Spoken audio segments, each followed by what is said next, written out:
Telugu Desam party national working president గా Nara Lokesh నియామకంపై party శ్రేణుల్లో సంబరాలు కొనసాగుతున్నాయి. కోటబొమ్మాలి మండలం రామయ్యపేటలో వ్యవసాయ శాఖ మంత్రి కింజారపు అచ్చెన్నాయుడు కార్యకర్తలతో కలిసి కేక్ కట్ చేసి లోకేష్ కు అభినందనలు తెలిపారు. ఈ సందర్భంగా మంత్రి మాట్లాడుతూ లోకేష్ నాయకత్వంలో రాష్ట్రానికి భారీగా పెట్టుబడులు వచ్చాయని చెప్పారు.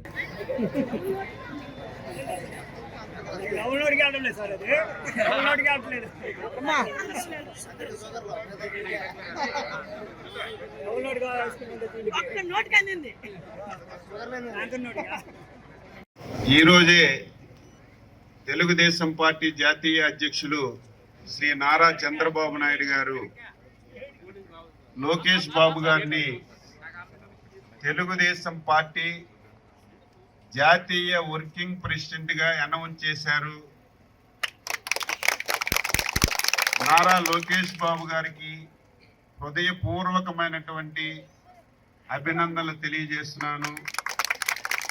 ఇటువంటి మంచి నిర్ణయం తీసుకున్నటువంటి జాతీయ పార్టీ అధ్యక్షులు మన ముఖ్యమంత్రి శ్రీ నారా చంద్రబాబు నాయుడు గారికి హృదయపూర్వకమైనటువంటి ధన్యవాదాలు తెలియజేస్తున్నాను. నారా లోకేష్ బాబు గారు మీ అందరూ చూస్తున్నారు, కష్టపడి స్వయం కృషితో అంచెలంచెలుగా ఎదిగి ఈ స్థాయికి వచ్చినటువంటి వ్యక్తి.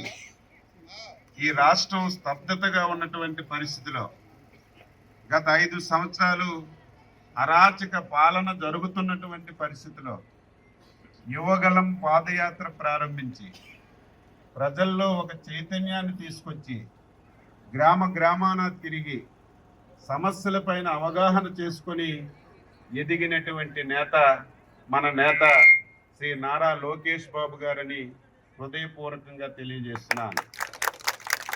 ఆయన పనితనం, ఆయన నిబద్ధత, ఆయన మాట ఇచ్చినటువంటి నారా లోకేష్ బాబు ఇస్తున్నటువంటి గౌరవం, గుర్తింపు అని చెప్పి ఈ సందర్భంగా తెలియజేస్తున్నాను. ఆయన నాయకత్వంలో వర్కింగ్ ప్రెసిడెంట్ గా తెలుగుదేశం పార్టీ దినదిన అభివృద్ధి చెందడమే కాదు, ఇంకొక 30-40 సంవత్సరాలు ఈ రాష్ట్రంలో తెలుగుదేశం పార్టీ అధికారంలో ఉండడానికి ఆయన నాయకత్వంలో అందరం కలిసి ముందుకెళ్దాం. తద్వారా ఈ రాష్ట్రాన్ని అన్ని విధాల అభివృద్ధి చేసుకుందామని ఈ సందర్భంగా తెలియజేస్తున్నాను. ఈ రాష్ట్రంలో చాలా మంది చదువుకున్న యువకులు ఉన్నారు. చాలా మందికి ఉద్యోగ అవకాశాలు లేక, ఉపాధి లేక చాలా ఇబ్బంది పడుతున్నారు. ఆయన ఎలక్షన్లో ఒక వాగ్దానం చేశారు, రేపు మేము అధికారంలోకి వస్తే 5 సంవత్సరాల్లో 20 లక్షల మందికి ఉద్యోగ అవకాశాలు కల్పిస్తామని.